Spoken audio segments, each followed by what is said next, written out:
क्या होगा महाराज? संशय समाप्त हो जाएगा। आप जिस हाल में रहेंगे उसी में प्रसन्न रहने लगेंगे। दूसरे का टेंशन समाप्त हो जाएगा। देखिए, संशय अपने प्रति नहीं होता है, दूसरे के प्रति होता है। जिसके प्रति होता है उसको कुछ नहीं होता है, लेकिन जिसको हो जाता है उसको बहुत कुछ हो जाता है। कहो, संशय वाला आदमी 24 घंटा टेंशन में का करत हुई है।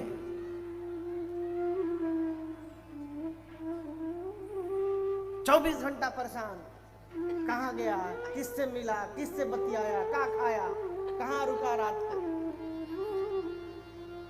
इससे यदि अपने आप को बचाना चाहते हैं तो शंकर जी कहते कथा की शरण में रहिए। कथा सुनते सुनते क्या होने लगेगा? अरे राजी हैं हम उसी में, अरे जिसमें तेरी रजा है, राजी है हम उसी। ये महिमा मेरे बाबा ने सुनाई। संशय विहग उड़ा बनिहारी। कौन? भगवान की कथा।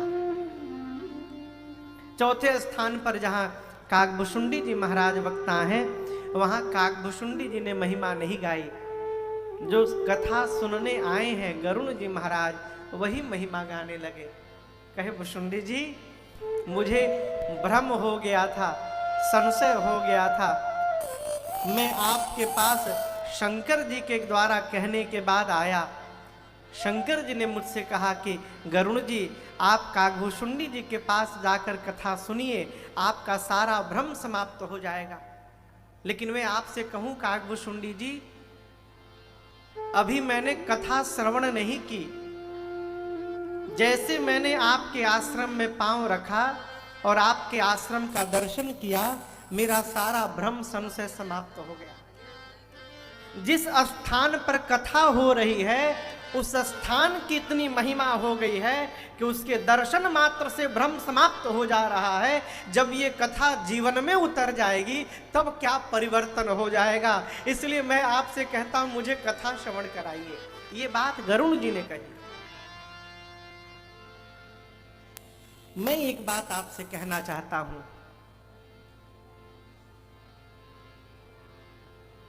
ये बात गोस्वामी तुलसीदास जी ने कही है। राम चरण रति जो चाह,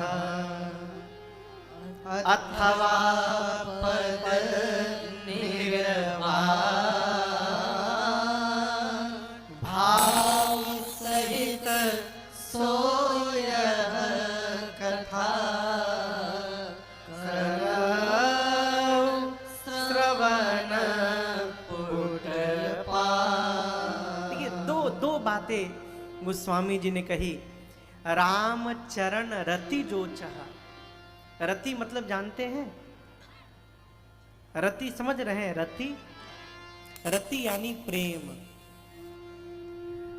यदि आप भगवान के श्री चरणों में प्रेम चाहते हो, अथवा पद निर्वाण, या आप मोक्ष चाहते हो, दोनों में से जो चाहते हो, गोस्वामी जी कहते एक ही उपाय है। क्या? भाव सहित सोय कथा, श्रवण पुट पार। आप केवल एक काम करिए, भाव के साथ भगवान की कथा को इन श्रवणों के माध्यम से पान करने का स्वभाव बनाइए। ये कथा सुनते सुनते एक दिन हमको रघुनाथ जी के चरणों में प्रेम प्राप्त हो जाएगा।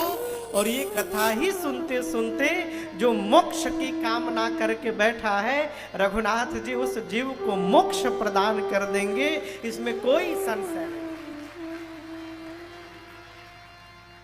और क्षमा करिएगा, मोक्ष मरने के बाद नहीं मिलता। मरने के बाद केवल एक काम होता है जिसका नाम है तेरही, बस। वो लड़का लायक होगा तबे हुई, नहीं तो भगवान ने मालिक है साहब। मुक्ति और मोक्ष मरने के बाद नहीं है, मुक्ति और मोक्ष जीते जी है। जो प्राण रहते मुक्त नहीं हो पाया, वो मरने के बाद खाक मुक्ति लेगा। प्राण निकलने वाला है, तिजोरी के चाबी नहीं छूट रहा, ना देम ना, तो क्या मुक्ति पाएगा हो? जो जीते जी अपने दायित्व को अपने संतान को सौंप कर और भगवत भजन में अपने आप को लीन कर चुका है, वो मनुष्य जीते जी मोक्ष प्राप्त कर चुका है। संतान जब योग्य हो जाए तो अपना दायित्व सौंपने का स्वभाव बनाइए। लड़का योग्य हो जाए, सब कार्यभार सौंपिए, आपन तेज समारो आप और स्वयं भगवान में तल्लीन होने का स्वभाव बने। यही जीवन की मुक्ति है और यही जीवन का मोक्ष है। यदि प्राप्त करना है तो गोस्वामी जी कहते हैं, भाव सहित सो यह कथा करो श्रवण भाव के साथ कथा को श्रवण करिए। गोस्वामी तुलसीदास जी ने 7 कांड लिखे, बाल कांड, श्री अयोध्या कांड, श्री अरण्य कांड, श्री किष्किंधा कांड, श्री सुंदर कांड, श्रीलंका कांड और 7वां कांड है श्री उत्तर कांड। 7 कांड लिखे, अस्तु ऐसा लगता है कि बाल कांड के प्रारंभ में गोस्वामी जी ने 7 श्लोक लिखे। वर्णानाम अर्थ संघानाम रसानाम छंदसामपि मंगलानाम च कर्तारौ वंदे वाणी विनायकौ। ये प्रथम श्लोक है जिसमें गोस्वामी जी ने गणपति भगवान और सरस्वती मैया की वंदना की। फिर भगवान शंकर विश्वास की मूर्ति हैं, माँ श्रद्धा भवानी जी हैं, अस्तु भगवान शंकर और माँ भवानी को वंदन किया। तीसरे श्लोक में गुरु रूप में भगवान शंकर को प्रणाम किया, वंदे बोधमयम नित्यम गुरुम शंकर रूपिणम। गुरु कौन?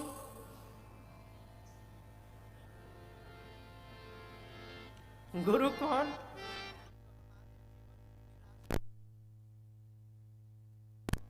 सदगुरु है,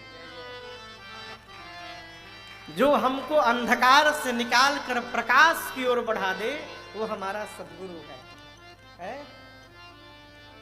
जिसकी दिशा को प्राप्त करके हमारे जीवन की दशा बदल जाए माई बाप, वो हमारा सदगुरु है।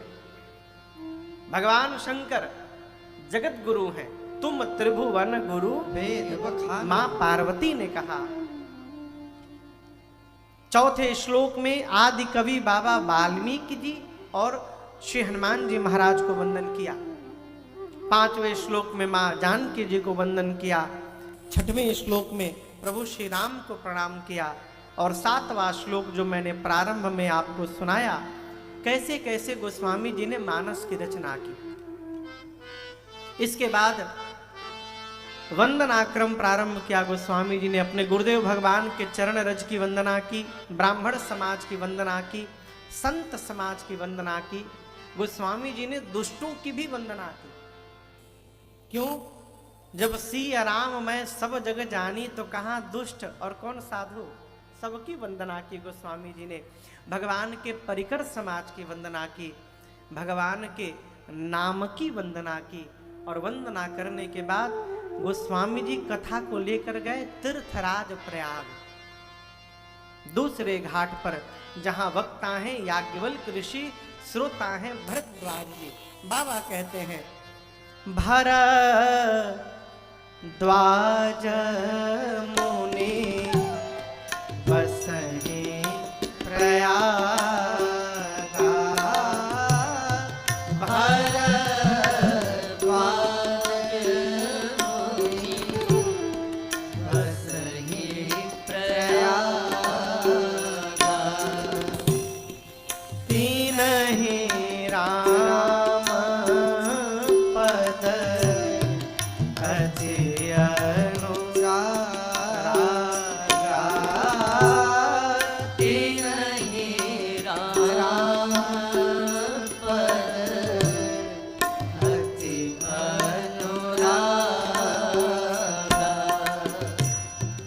तापस समदम दया निधाना।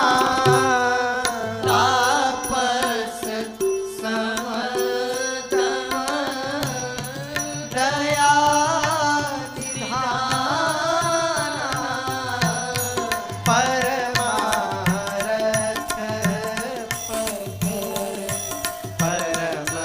सुजाना।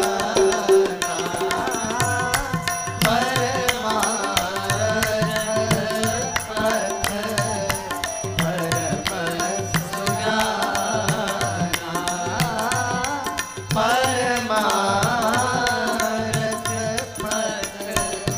परमारथ परम सुजाना।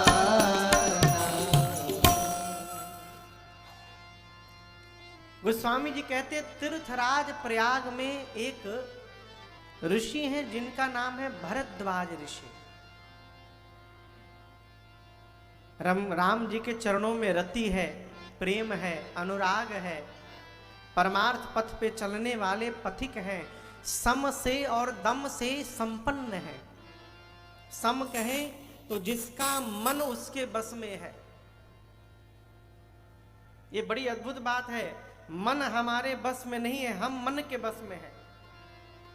दम कहें तो जो इंद्रियों को अपने बस में करके बैठा है। तीर्थराज प्रयाग में अभी समय चल रहा है, आप दर्शन करेंगे। 14 जनवरी को मकर संक्रांति से वहां मेला प्रारंभ हो जाएगा। 1 महीने का कल्पवास होगा। तीर्थराज प्रयाग में सभी लोग जैसे मकर राशि में सूर्य नारायण प्रवेश करते हैं, मकर संक्रांति से पूरे महात्मा जाकर तीर्थराज प्रयाग में स्नान करते हैं, सत्संग करते हैं, वास करते हैं। एक वर्ष जब सभी महात्मा कल्पवास करने के बाद वहां से जाने लगे तो श्री याज्ञवल्क्य ऋषि को भरद्वाज जी ने रोक लिया। कहा, मुनिवर आप कुछ दिन और यहां रुकिए। लेकर गए, पूजन किया, चरणों को पखारा। याज्ञवल्क्य जी ने पूछा, आपने भरद्वाज जी मुझे क्यों रोका? भरद्वाज जी हाथ जोड़कर बोले, प्रभु नाथ एक संशय बड़ मोरे। प्रभु मेरे मन में एक बहुत बड़ा संशय है और मैं ये भी जानता हूं कि मेरे संशय को आपको छोड़कर कोई समाप्त नहीं कर सकता। देखिए, न जानना बुरी बात नहीं है, जानने का प्रयास न करना ये बुरी बात है। हम नहीं जान रहे, कोई बात नहीं, प्रयास तो करेंगे जानने का। संशय होना बुरी बात नहीं, संशय होने पर उसका समाधान न करना ये गलत बात है। यहां पर संशय क्या है? भरद्वाज जी को कि राम जी कौन है, लेकिन इस बात को पूछने में भय लग रहा है। क्यों? कहीं याज्ञवल्क्य ऋषि ये न समझ ले कि ये उनकी परीक्षा तो नहीं ले रहे हैं। कई लोग उत्तर जानते हैं लेकिन परीक्षा लेने के लिए प्रश्न पूछते हैं, कहीं इनको पता है कि नहीं, ये जान तो ले। इसी भय के कारण पूछ नहीं रहे। कहते, प्रभु कहत सुमोहि लागत भय, मुझे लज्जा आ रही और भय लग रहा है। भरद्वाज जी ने कहा, याज्ञवल्क्य ऋषि ने सुना और कहा, मुनिवर आप भय का त्याग करके पूछिए, क्या पूछना चाहते हैं? भरद्वाज जी ने कहा, प्रभु ई राम कवन प्रभु पूछूं तो कहिए बुझाई कृपा ये प्रभु राम जी कौन है? आप देखिए कितना, यहां जितने लोग बैठे हैं पांडाल में, क्या एक भी ऐसा कोई व्यक्ति है जिसको ये नहीं पता कि राम जी कौन है? किसको नहीं पता है? जरा हाथ उठाइए। कोई नहीं उठा रहा है, यानी सबको पता है। अब आप देखिए, आप सबको पता है कि राम जी कौन है, और इतने बड़े महात्मा हैं भरद्वाज जी, इनको नहीं पता कि राम जी कौन है। प्रश्न क्या किया? राम कवन। और आगे की बात कहते, प्रभु इस प्रश्न का उत्तर आप ऐसे दीजिएगा कि हम समझ जाएं। अब यहां कल्पना करिए, हम आए हैं कलकत्ता से, यहां बैठ के हम बांग्ला बोले, আমি যা বলছি আপনি আপনারা বুঝতে পারছেন কিছু? কিছু না না, আমি এই রকম কথা করব আজকে। अब हम 3 घंटा बोले, आपके कुछ पल्ले पड़वे नहीं करेगा। भरद्वाज जी ने कहा याज्ञवल्क्य जी से, मुनिवर आप ऐसे सुनाइए कि जो मेरे समझ में बात आ जाए। कहिया बुझाए कृपा निधि मोहि। याज्ञवल्क्य जी बोले, आप राम जी को नहीं जानते? बोले, एक राम जी को जानता हूं, एक राम अवधेश कुमारा, तिनकर चरित विदित संसारा, नारि बिरह दुख लहे अपारा, अभय रोष रण राम नमारा। एक राम जी को मैं जानता हूं जो चक्रवर्ती सम्राट महाराज दशरथ के कुमार नाम, जिनकी कीर्ति तीनों लोक में फैली है। उनकी पत्नी का हरण हुआ था, राम जी को क्रोध आया, युद्ध में जाके रावण को समाप्त कर डाले। उन राम जी को तो मैं जान रहा हूं। याज्ञवल्क्य जी बोले, फिर पूछ क्या रहे हैं? भरद्वाज जी बोले, प्रभु जिन राम जी को मैं जानता हूं, क्या शंकर जी भी उन्हीं राम जी का नाम जपते हैं? या मैं जिन राम जी को जानता हूं ये कोई और राम जी हैं, और बाबा जिन राम जी का नाम जपते हैं वो कोई और राम जी हैं? ये मेरा प्रश्न है। ये दोनों दो हैं कि दोनों एक हैं? कई लोगों की यही समस्या है। एक बार मैं गुवाहाटी कथा गा रहा था, सुनत ना में हुई है, सुनने वाले नहीं है। अच्छा, वो सुनने वाले नहीं थे। हाँ हाँ, सन 2018 संभवतः 18 के 19, हाँ जनवरी फरवरी का महीना था। गुवाहाटी में हम लोग कथा गा रहे थे, तो जो भैया कथा कराए थे, बड़े भगत बेरिया, महेश बेरिया जी, बड़े भगत, पूरा परिवार भक्त भगवान का। उनके एक रिश्तेदार आए कथा में, तो वो मिलाने के लिए लाए हमको। कमरे में बैठे तो बोले, महाराज कौन से राम की आप कथा गाते हैं? तो हम बोले, मतलब? बोले, किस राम की? हम बोले, 2 ठे हैं का? बोले, कई राम, एक राम का जगत पसारा, एक राम अवधेश कुमारा, एक राम घट घट में व्यापी, लगे 5-6 गो राम गिना दिए हमको। हम बोले, भाई साहब हम तो कई राम को जानते हैं। बोले, जानिए जानिए, कई राम हैं, हमको नहीं जानना है, पीछे गेट खुला हुआ है, आप यहाँ से जानिए, तुरंत कमरे में से निकलिए, यहाँ से जाइए, दोबारा दिखाई मत दीजिएगा। ये क्या है? इस कान को डस्टबिन बनाने से बचाइए, जो आए कचरा डाल के चला जाए, इसको अपने आप को रोकिए।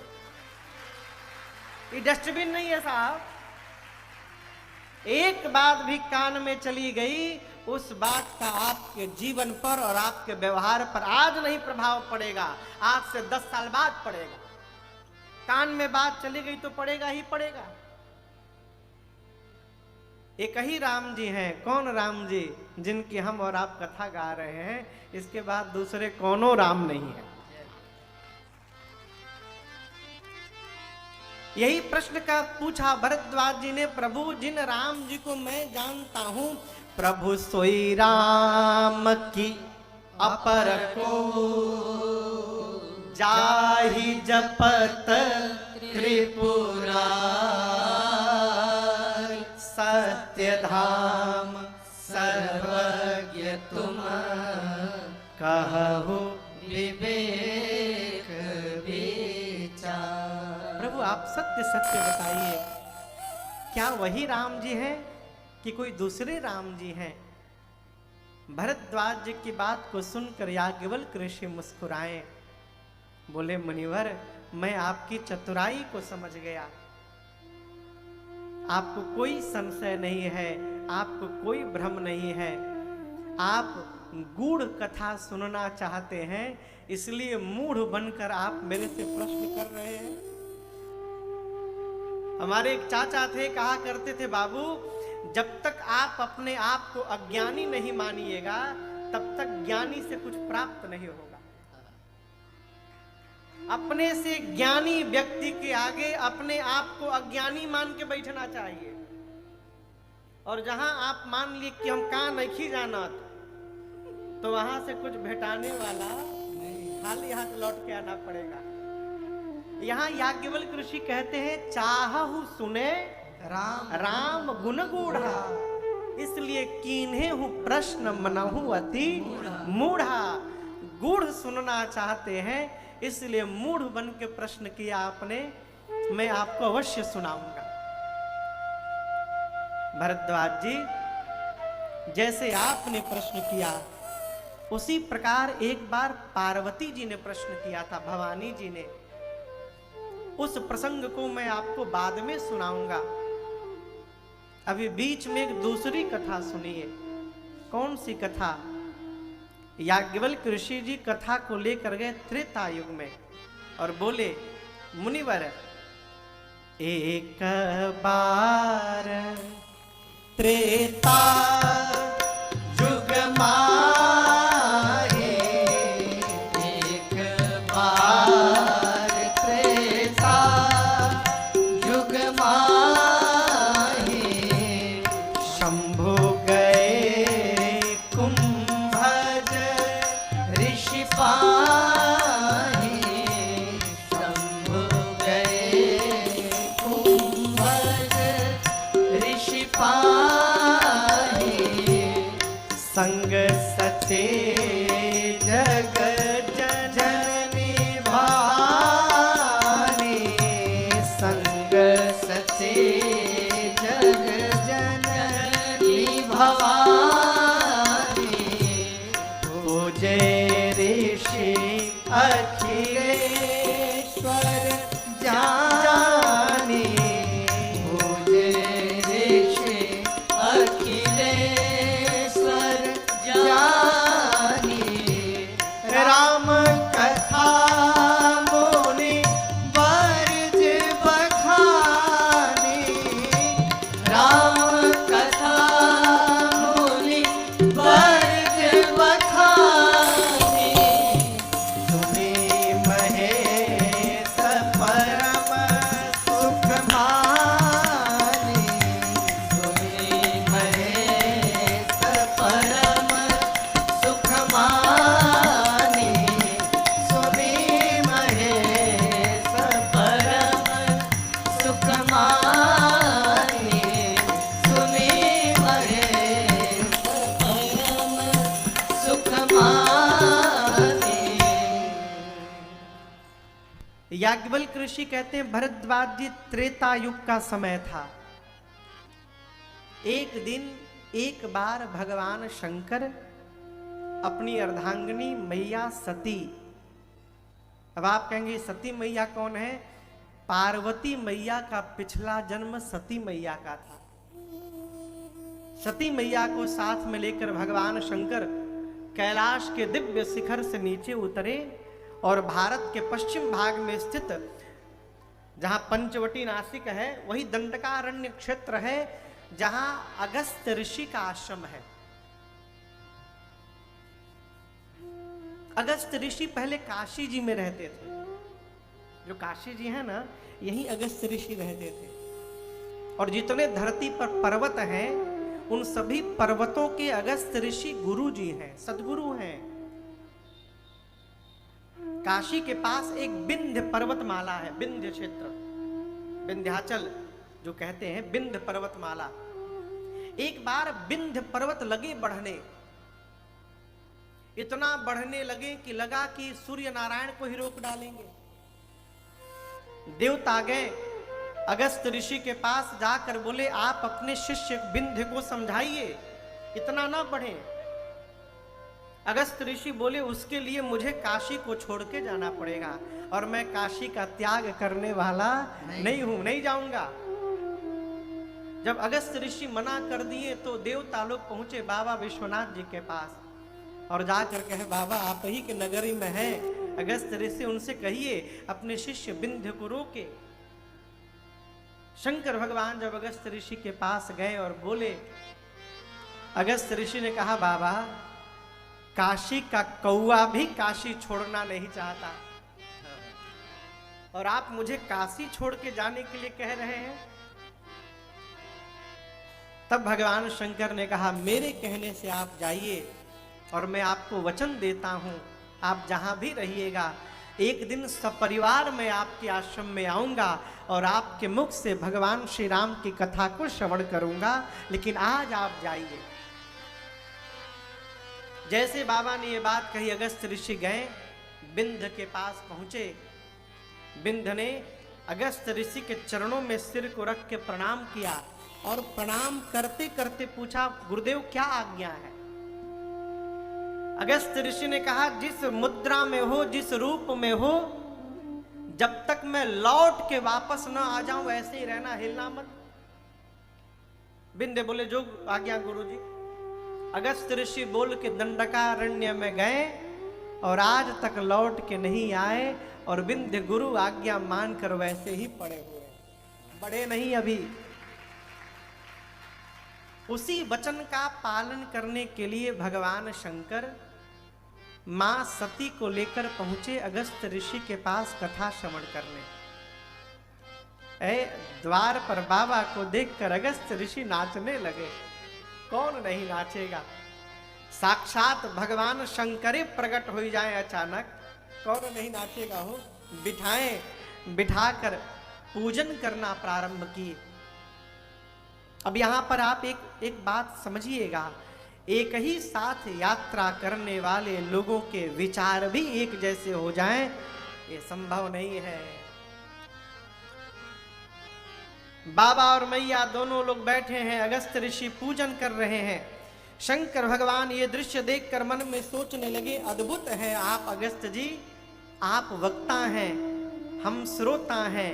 नियम कहता है वक्ता की पूजा श्रोता करे, यहाँ कथावाचक स्वयं श्रोता की पूजा कर रहा है। आपको लेश मात्र भी अभिमान नहीं है वक्ता होने का, आप अद्भुत हैं अगस्त ऋषि। ये शंकर जी सोचे। बगल में बैठी सती मैया सोचने लगी बताओ उल्टा ये हमारी पूजा कर रहे हैं, इसका मतलब इनका ज्ञान अभी कम है, अभी हम लोगों से कम है, छोटे हैं अभी। बाबा भी कहां कहां लेके आ जाते हैं कथा सुनाने। जब इनका ज्ञान ही कम है तो कथा क्या सुनाएंगे। अभी कथा प्रारंभ नहीं भई और पहले ही मैया ने मन में भावना बना ली कि ये कौन सी कथा सुनाएंगे। परिणाम 9 दिनों तक कथा भई और केवल सुनी महेश परम सुख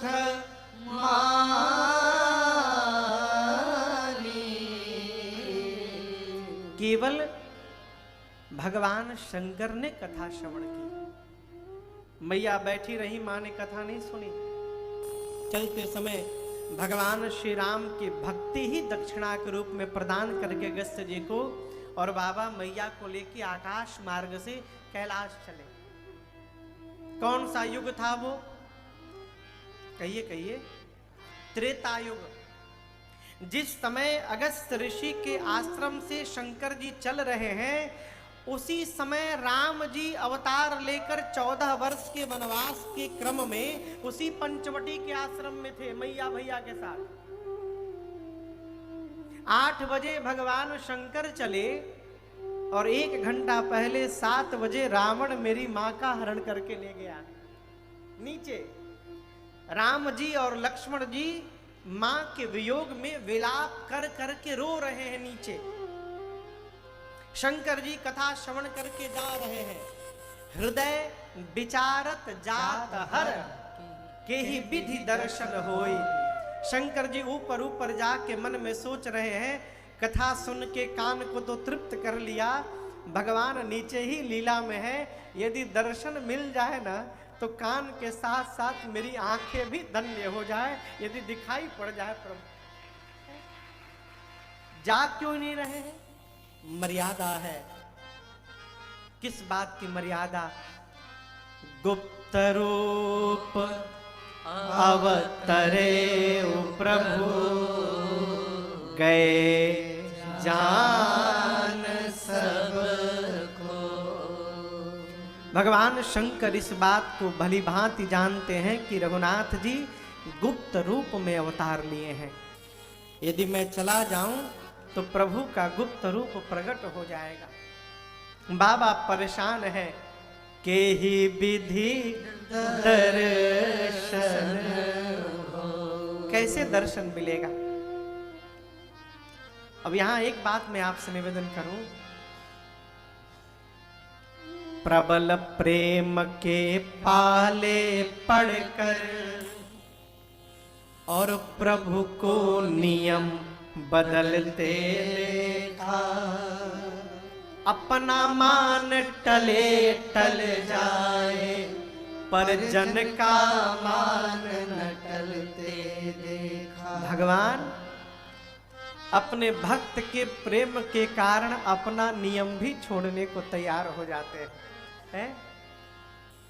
शंकर जी मन में सोच रहे हैं मैं नहीं जा पाऊंगा, कैसे दर्शन होगा? रघुनाथ जी मन में बोले बाबा आप मेरे पास नहीं आ सकते, लेकिन आप जहां हैं वहां राम तो जा ही सकता है, मैं ही आपके पास आ रहा हूं।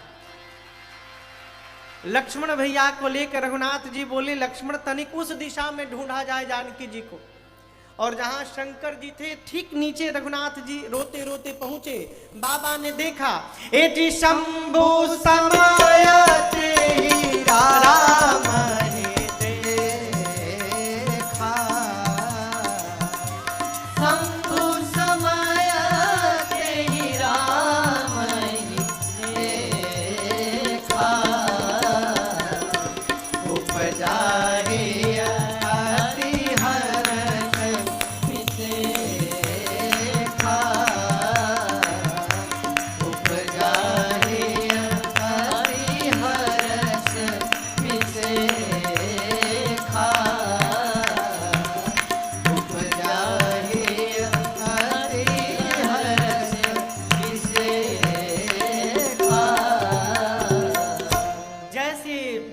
शंकर ने प्रभु श्री राम का दर्शन किया, बाबा गदगद हो गए। अब यहां एक बात समझिएगा, राम जी रो रहे हैं। राम जी क्या कर रहे हैं? रो रहे हैं। अब बाबा नाच रहे हैं। आप जिसको प्रेम करते हो यदि वो रोता हुआ दिखाई पड़ेगा तो आप नाचेंगे? कहिए नाचेंगे? बाबा तो आनंद में आ गए। क्यों आ गए? शंकर जी जान रहे हैं कि रघुनाथ जी सब नाटक कर रहे हैं, कि प्रभु की लीला है। प्रसन्न क्यों हो गए? मन में विचार करने लगे मैया का हरण हो गया, अब राम जी आगे बढ़ेंगे, जटायु जी को गति देंगे, शबरी जी से मिलेंगे, शबरी जी से मिलकर आगे बढ़ेंगे, पंपा सरोवर पहुंचेंगे और उसके बाद जैसे शाम तक आगे पहुंचेंगे, मैं ही तो हनुमान बन के नीचे गया हूँ, सुग्रीव जी मुझको भगवान के पास भेज देंगे। यानी आज शरण में जाने वाला दिन आया है, इसकी कल्पना करके नाचने लगे। और ऊपर से बोले हे सच्चिदानंद भगवान आपकी जय जयकार हो प्रभु। बोले और बोल के सती मैया को लेके चल पड़े। जीवन में कभी भी श्रेष्ठ के द्वारा किए गए व्यवहार पर सोचना नहीं चाहिए। पिताजी किसी को प्रणाम कर रहे हैं तो संतान को नहीं सोचना है कि हम करें कि ना करें। श्रेष्ठ ने क्यों व्यवहार किया तो अनुज को उसका अनुगामी होना चाहिए। शिव जी के प्रणाम ने मेरी मां सती को संशय में डाल दिया। क्यों? रघुनाथ जी को रोते हुए रघुनाथ जी दिखाई पड़ रहे हैं, शंकर जी को, लेकिन सती मैया को रोते हुए भगवान नहीं दिख रहे हैं, रोता हुआ जीव दिखाई दे रहा है। सती मैया सोचने लगी कहीं भगवान रोते हैं। ये भगवान होते तो इनको पता नहीं रहता मेरी पत्नी कहाँ है, ये भगवान नहीं होंगे। शंकर जी खूब समझाए, मान जाओ ये वही राम जी हैं जिनकी कथा अगस्त जी ने सुनाई। सती मैया तो सुनी ही नहीं थी तो क्या जाने। शंकर जी बोले ये वही राम जी हैं जिनकी भक्ति मैंने दक्षिणा में दी। देवी मेरे वही इष्ट प्रभु श्री राम हैं, प्रणाम करिए। मैया नहीं मानने को तैयार। बाबा बोले मुनि धीर जोगे सेध संत विमल मन जेहि ध्यावहि कहिने निगम पुराण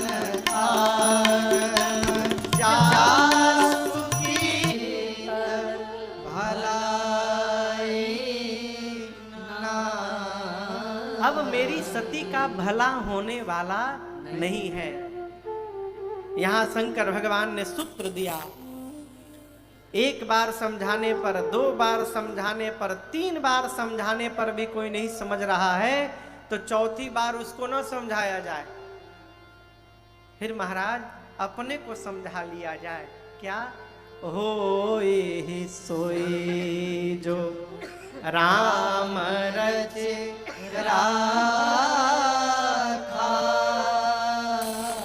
को करे कर बढ़ावे सा। छोड़ दीजिए, अपने क्या करे महाराज। जो भगवान शंकर ने कहा, क्या कहा? बट वृक्ष के नीचे बैठकर भगवान शंकर लगे भजन करने। सती मैया गई परीक्षा करने, भगवान शंकर लगे भजन करने। क्यों? जीवन में, परिवार में जब कोई व्यक्ति हमारा अपना गलत दिशा की ओर बढ़ जाए तो स्वयं को भजन में प्रवेश कराना चाहिए। क्यों? हमारे भजन के प्रभाव से हो सकता है उनके ऊपर जो ताप आने वाला है उसमें थोड़ी कमी आ जाए। भगवान शंकर असक ही लगे जपन हरिनामा।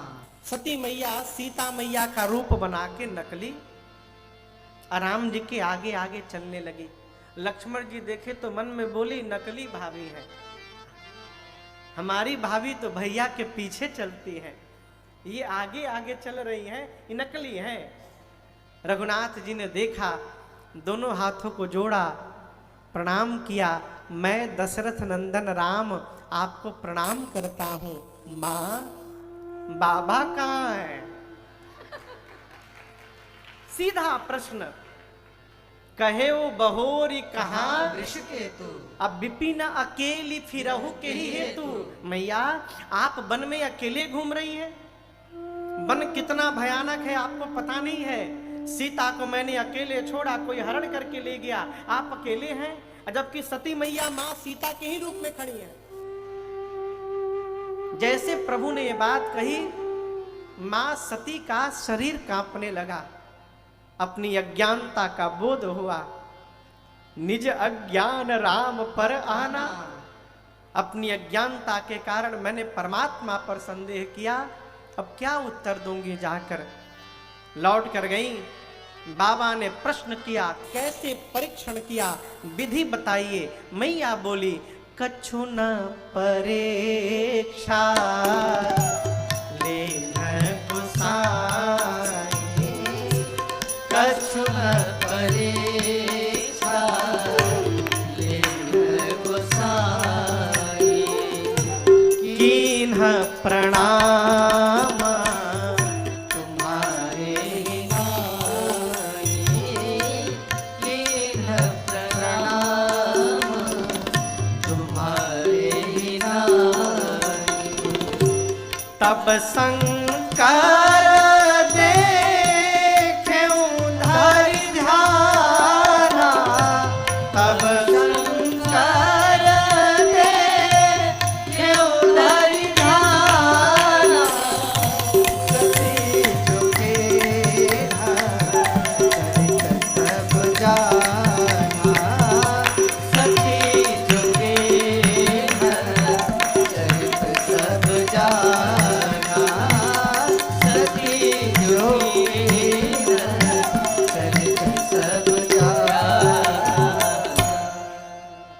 बाबा ने प्रश्न किया, लीन परीक्षा कवन विधि। देखिए यहां पर शंकर भगवान की भी उत्सुकता है। मैया परीक्षण करने गई, बाबा बेचैन है कि ये परीक्षा लेंगी कैसे। ये तौलिया नापनी हो, इसकी लंबाई यदि निकालनी हो, लंबाई चौड़ाई, तो हम और आप निकाल सकते हैं। कैसे? इसके प्रारंभ का भी पता है और अंत का भी पता है, ठीक ना। न जिसके प्रारंभ का पता है न जिसके अंत का पता है, उसकी लंबाई कैसे निकालिएगा। जो अनंत है उसकी परीक्षा कैसे लीजिएगा। शंकर भगवान विधि जानने के लिए उत्सुक है कि आपने कैसे परीक्षण किया, वो विधि बताइए। किया कि नहीं किया ये तो अलग बात, विधि बताओ। सती मैया तो सत्य बताना चाहती थी, परंतु जिस माया का रूप बनाया था रघुनाथ जी के आगे, उस माया ने मां सती के सिर पे अपना डेरा जमा लिया और उस माया ने ही मां के मुख से झूठ कहलवाया। सती मैया ने कहा, प्रभु कछु न परीक्षा लेना गोसाई। प्रभु मैंने कोई परीक्षण नहीं किया। बाबा बोले फिर क्या किया। मैया बोली जो आपने किया। कीन्हा प्रणाम तुम्हारी जैसे आपने प्रणाम किया था दूर से, मैं भी उनके पास नहीं गई, मैं भी दूर ही खड़ी रही और दूर से मैं प्रणाम करके चली आई। शंकर भगवान मन में बोले इम्पॉसिबल, हो नहीं सकता। बाबा ध्यान में गए और ध्यान अवस्थित होकर बाबा ने सब देखा। मेरी सती ने मेरी मां सीता का रूप बना लिया। अब यहाँ एक बड़ी अद्भुत बात आपसे निवेदन करूं। इतना होने के बाद भी भगवान शंकर सती मैया में दोष नहीं देख रहे। कहते हैं बहुरी राम मां यही सिरुनावा। शंकर जी देखे कि सती मैया ने सीता मां का रूप धारण किया है, तो शंकर जी ने मन ही मन भगवान राम की माया शक्ति को प्रणाम किया। क्यों? इस माया ने ही मेरी सती से झूठ कहलवाया। प्रेरी सती ही जेही झूठ कहावा। भगवान शंकर मां सती का अपराध नहीं मान रहे हैं। ये प्रसंग कह रहा है माए बाप, जिसके साथ जीवन पर्यंत यात्रा करनी है उसके भीतर दोष देखना बंद करिए। दोष दर्शन करिएगा, संबंध समाप्त हो जाएगा। दोष नहीं देखिएगा, जीवन भर आनंद ही आनंद बना रहेगा। बाबा कहते मेरी सती का अपराध नहीं है, प्रभु की माया ने झूठ कहलवाया है। समस्या क्या है? शिव जी मन में सोचते हैं, अब आज के बाद जब जब सती दिखाई पड़ेंगी तो मुझे पहले इसी बात का स्मरण होगा कि सती ने मेरी माँ का रूप बनाया, जिसको देखने के बाद माँ याद आएगी। उसके साथ मैं गृहस्थ धर्म का निर्वाह कैसे करूंगा? प्रिया है, छोड़ नहीं सकता, गृहस्थ धर्म का निर्वाह नहीं कर सकता। अब क्या करूं? मन में द्वंद्व आया। भगवान श्री राम के चरणों का स्मरण किया और भगवान शंकर ने मन में संकल्प कर लिया, एहि तान सती भेटा मोहि नाहि, एहि तान सती भेटा मोहि नाहि,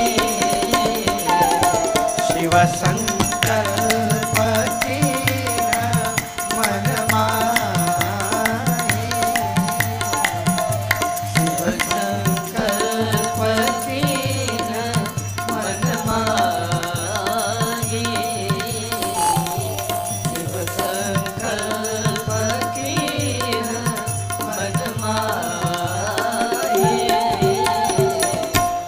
बाबा ने संकल्प किया, सती के इस शरीर से आज के बाद मेरा भेंट होने वाला नहीं है। मां का प्रभु ने त्याग कर दिया।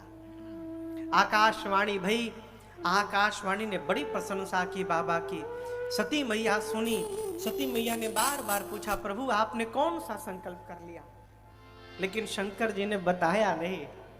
लेकर गए कैलाश, जाकर भगवान शंकर 87,000 वर्ष के लिए समाधिस्थ हो गए।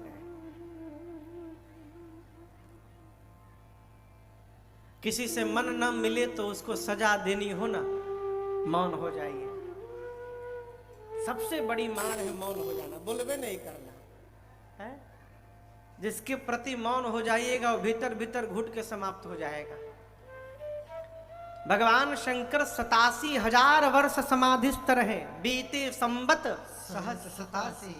87,000 वर्ष बाद बाबा समाधि से बाहर आए, राम राम स्मरण किए। सती मैया जान गई बाप प्रभु वापस आ गए। मैया ने जाकर प्रणाम किया है। यहां दर्शन करिए, माँ कहाँ बैठी है?